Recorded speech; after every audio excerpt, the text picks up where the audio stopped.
Bonjour monsieur.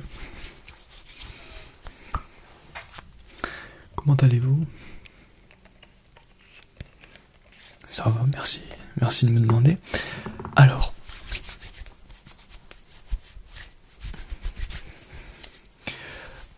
pourquoi êtes-vous venu? D'accord. Est-ce que vous avez des objets en vue ou vous voulez que que je vous fasse découvrir mes pièces? Je vous fais découvrir, parfait. Alors, vous savez que je suis un collectionneur d'objets de type extrêmement rare. Vraiment, je ne pense pas qu'il y ait de vendeurs qui aient des objets aussi importants dans l'histoire de l'humanité, aussi rares que moi. Même des musées, même des trucs comme ça, personne n'a d'objets comme les miens. Ouais. C'est fou quand même. Ouais, c'est... Vous êtes chez Tanguy. Vous êtes chez le meilleur de tous les vendeurs. Alors, on va pas divaguer trop longtemps. Je vais tout de suite vous proposer un objet qui date d'à peu près la création de l'écriture. Voilà. Ce stylo bic. Accrochez-vous bien, vous allez être surpris. Le premier stylo de l'histoire de l'humanité. Nous avons retrouvé sur les premières traces d'écriture de l'histoire ce stylo. C'est ce stylo qui a permis de créer les premières écritures. Vous ne rêvez pas? Alors non, je n'utilise pas de gants. Mes gants sont invisibles, tout simplement. Je suis un expert dans la matière. J'ai créé exprès des gants qui ne se voient pas pour ne pas être entravé dans mon travail, dans mes mouvements. Car un gant, c'est bruyant, c'est... Toutes ces choses font que j'ai réussi à développer un gant totalement invisible. Mais il est bien là, ne vous inquiétez pas. Donc vous voyez, ce stylo bic vous emmènera dans les confins de l'histoire de l'humanité. Alors vous pouvez voir, il est encore presque parfait. Effectivement. Oui. Il a été peu utilisé. Mais c'était pour l'occasion, la première écriture du monde. Alors c'est moi qui l'ai retrouvé, lui. Je l'ai retrouvé dans mon grenier. C'est une affaire de famille. Disons que c'est l'un de mes aïeux qui a écrit la première lettre de ce monde. Ah oui, j'en suis très fier. Donc c'est un stylo de famille, voilà. Alors, à combien je le vends? C'est à ma secrétaire de vous référer, pardon. Il tournera je peux vous faire des arrondis, mais pas des prix précis. En tout cas, je peux vous le proposer à peu près à 4 millions d'euros. Je vous le mets là. Je vous laisserai voir avec ma secrétaire. Voilà. Une deuxième pièce d'histoire. 1519. Je sais pas si cette date vous dit quelque chose. Le premier tour du monde, il n'a pas été totalement complété, mais en 1919 a débuté le premier tour du monde à proprement dit. Voilà, c'est le célèbre Magellan. Alors, nous avons le globe qui lui a permis comment dire. J'en suis très fier, j'en suis extrêmement fier de cette pièce. Mais c'est ce globe qui lui a permis de parcourir les mers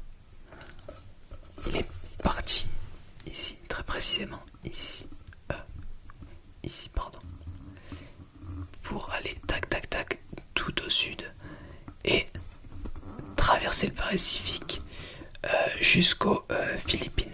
Ici, tac, tac, tac, jusqu'aux Philippines. Il s'est arrêté aux Philippines. Eh oui. Et donc c'est ce globe. Non, vous inquiétez pas, je l'abîme pas en faisant. C'est ce globe qui a permis à Magellan de pouvoir se repérer. Alors oui, les pays ont été annotés au fil de l'histoire. Les continents étaient présents déjà, mais il n'y avait pas de délimitation à proprement dit sur les pays. 1519, la première apparition des satellites à peu près, donc oui, c'est très possible. Très possible.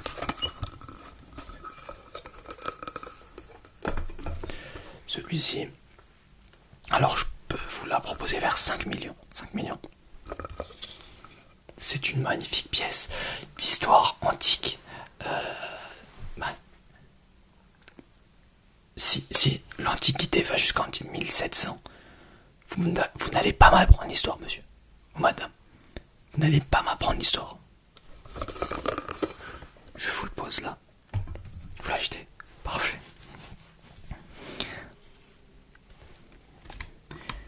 Connaissez-vous Elon Musk?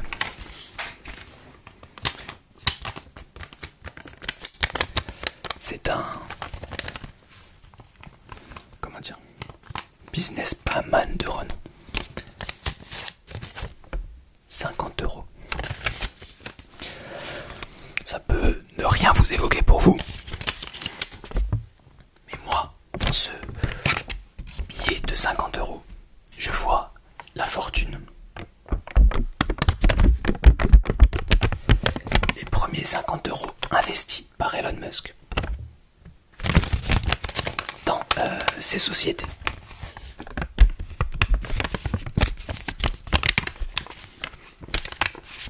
Il avait à peu près 14-15 ans.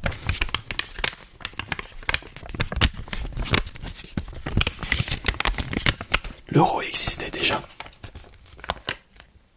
Monsieur, vous savez tous, nous savons tous que Elon Musk a toujours vécu dans le futur. Il avait déjà prévu l'euro.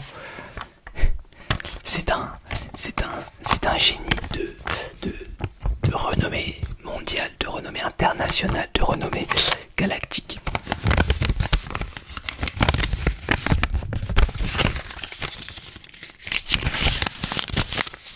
Que pensez-vous de ces 50 € vous apporteront la fortune. Investissez intelligemment ces 50 €. Vous deviendrez minime au moins aussi riche que Elon Musk. C'est calculé.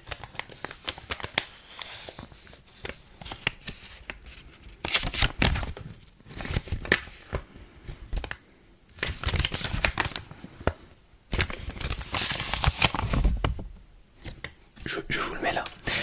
Inestimable. Je laisserai ma secrétaire l'estimer. Ça va être assez cher pour vous, mais...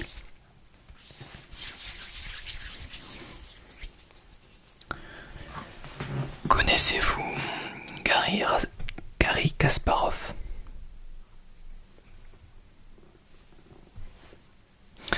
Un très grand joueur d'échecs.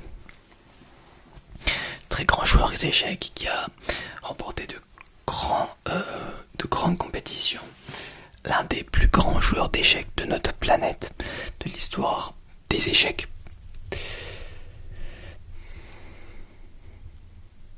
Vous ne rêvez pas. Vous ne rêvez pas. Vous avez devant vous les pièces fétiches de Garry Kasparov.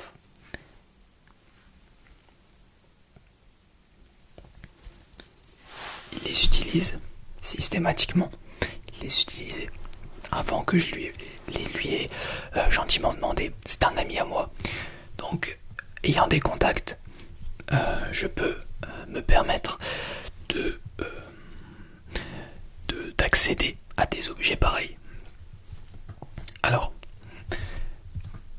il a gagné tous ses duels, tous ses matchs d'échecs avec ces pièces. c'est systématique. Alors, les fois où il a perdu, c'est les fois où il n'utilisait pas ses pièces. Il les avait oubliées.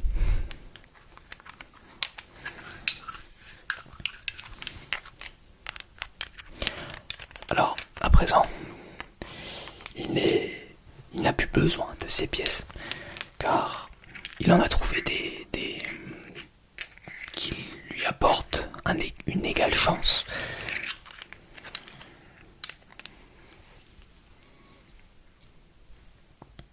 Je vous le fais à un prix raisonnable de 3 millions d'euros. Ça vous va? Vous avez raison, vous avez raison. Franchement, c'est de la belle manufacture. Franchement, vous n'allez pas regretter cet achat. Vous allez devenir riche grâce à 50 euros. Vous allez devenir un champion d'échecs avec cette magnifique pièce. Mais je vous propose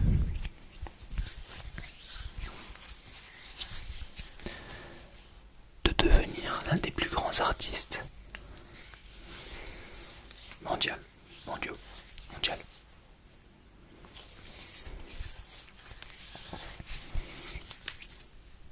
Car cette boîte d'AirPods, bien que elle pourrait potentiellement être assimilée à quelque chose de tout à fait basique, une boîte d'AirPods, tout ce qu'il y a de plus simple, me direz-vous. Ces deux AirPods ont permis de fabriquer comment expliquer, la musique la plus écoutée sur Spotify à l'heure actuelle. Je ne peux pas vous proposer mieux dans l'industrie musicale que les AirPods utilisés par The Weeknd lors de la création de Blinding Lights. C'est ces AirPods qui ont permis à The Weeknd de faire le tube international qui est Blinding Lights. Je peux vous le sortir. Cet AirPod gauche a été accueilli par l'oreille gauche de The Weeknd. Qu'en pensez-vous?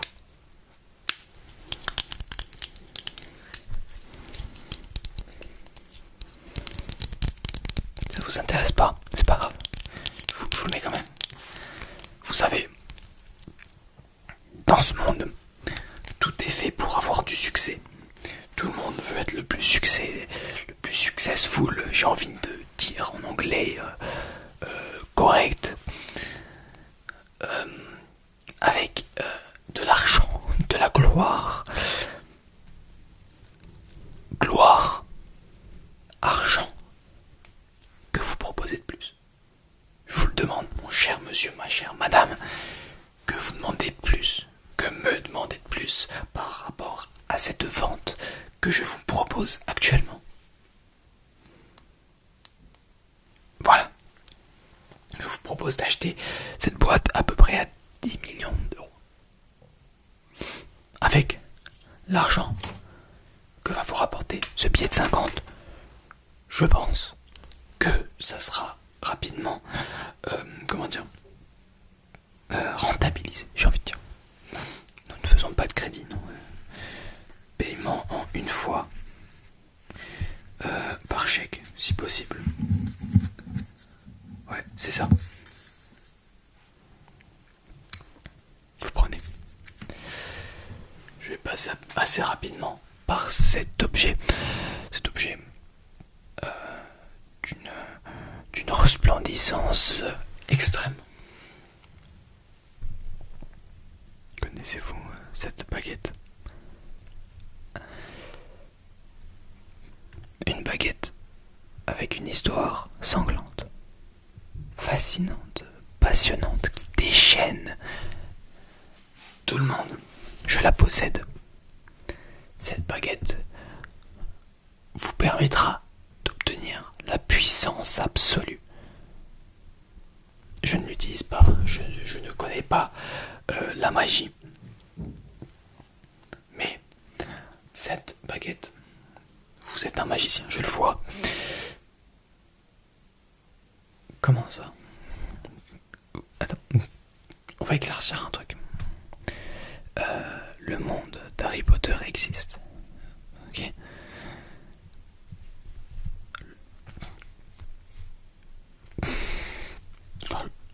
Le monde d'Harry Potter.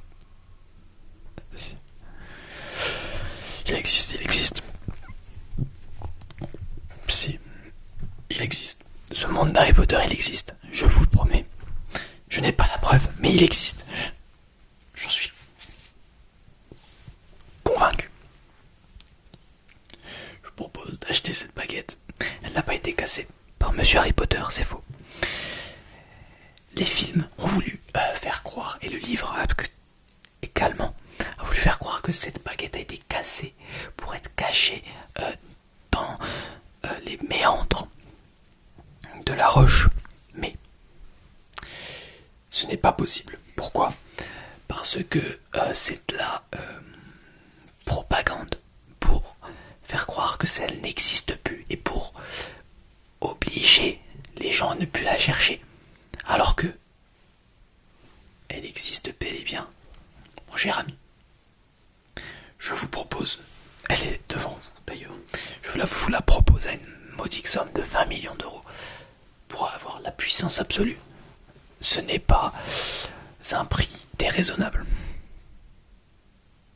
Vous acceptez, parfait.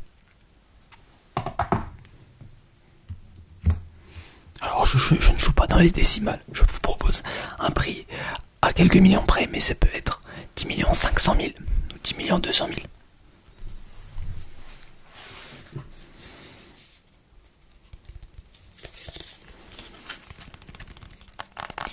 Que vous proposez de plus? Je vois qu'il a un budget infini. Je vais vous proposer mon objet ultime.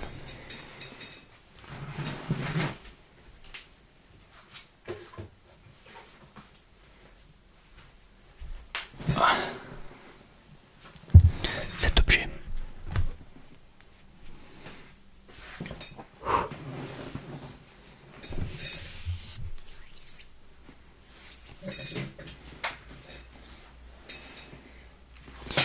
Cet objet. Désolé, ma chaise est un peu vieille.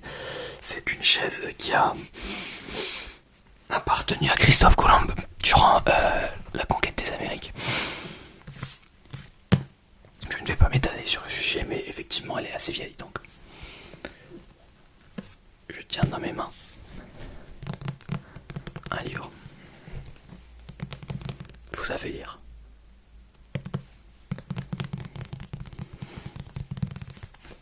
Le livre le plus vendu. Je vous propose la version originale, manuscrite de la Bible.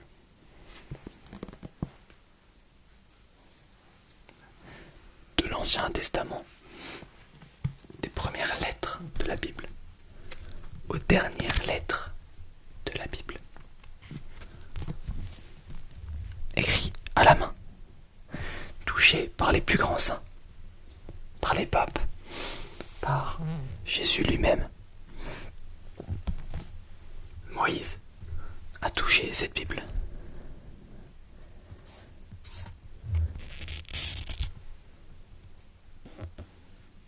Je dirais même que Adam est le fondateur de cette Bible.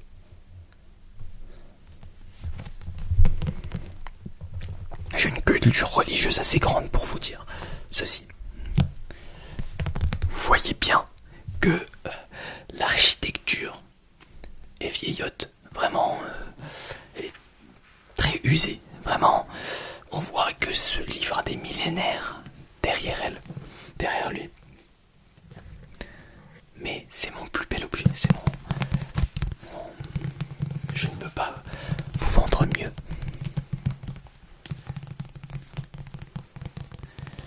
soyez croyant, que vous ne soyez pas croyant, que vous soyez d'une autre religion, ce n'est pas un problème parce que cette Bible existe bel et bien. Que vous ne croyez ou non, ce qui est écrit à l'intérieur, elle a bien appartenu à tous les saints qui ont gouverné, qui ont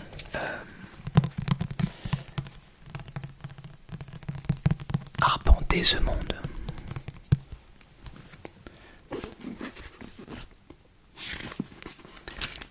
De plus, nous voyons bien que c'est une écriture vraiment très manuscrite. Vous voyez? Hop. J'essaye de vous... Bon écoutez, si vous n'êtes pas foutu de voir correctement, ce n'est pas mon problème. Mais en tout cas, comment dire, il s'agit de ma plus belle pièce d'œuvre d'art, de monde, de réalité absolue.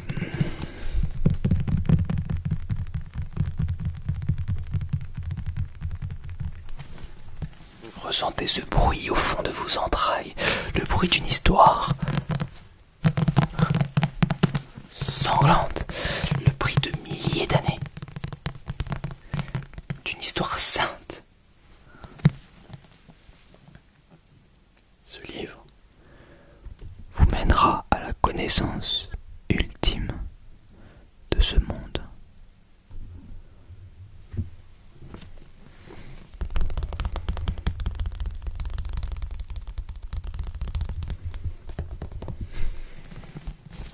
Alors, je vous le dis, je vous le répète, je ne vous le répéterai pas une fois de plus. Voulez-vous acheter ce chef-d'œuvre pour une modique somme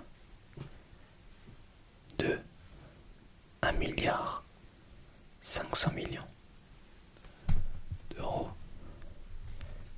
TTC?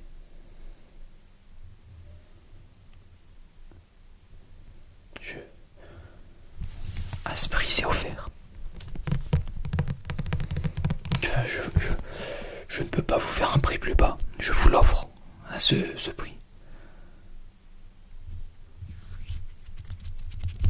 Pas sûr. Vous êtes un très bon joueur. Vous connaîtrez la puissance absolue avec ces objets que je vous ai montrés. Voulez-vous acheter cette petite pièce? Alors, c'est une pièce qui ne paye pas de mine, mais pourtant, c'est une pièce qui a appartenu à Napoléon Bonaparte, qui a traversé le continent, qui a été jusqu'en Égypte. Voilà. Je vous la présente ici. Non, en fait, je la garde. Franchement, je l'aime bien. Vous la voulez? Non. Non, regardez cette pièce d'art. Elle est sous blister.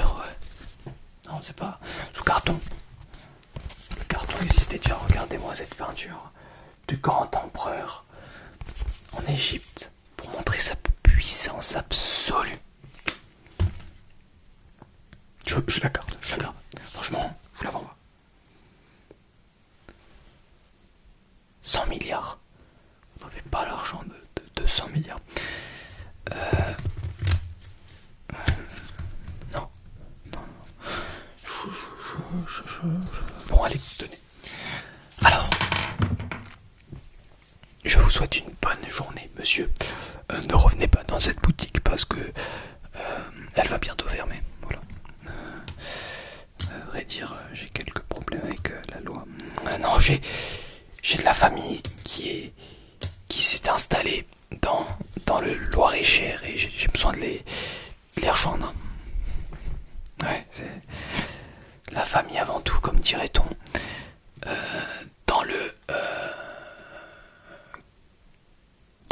Voilà. J'ai pas de mots. Dans le ruisseau, voilà. Voilà, je vous souhaite une bonne nuit. Allez, je vous vire de ce magasin. N'oublie pas de payer en chèque. J'ai Mireille la secrétaire. Bisous, bisous, bisous Mireille. Ouais.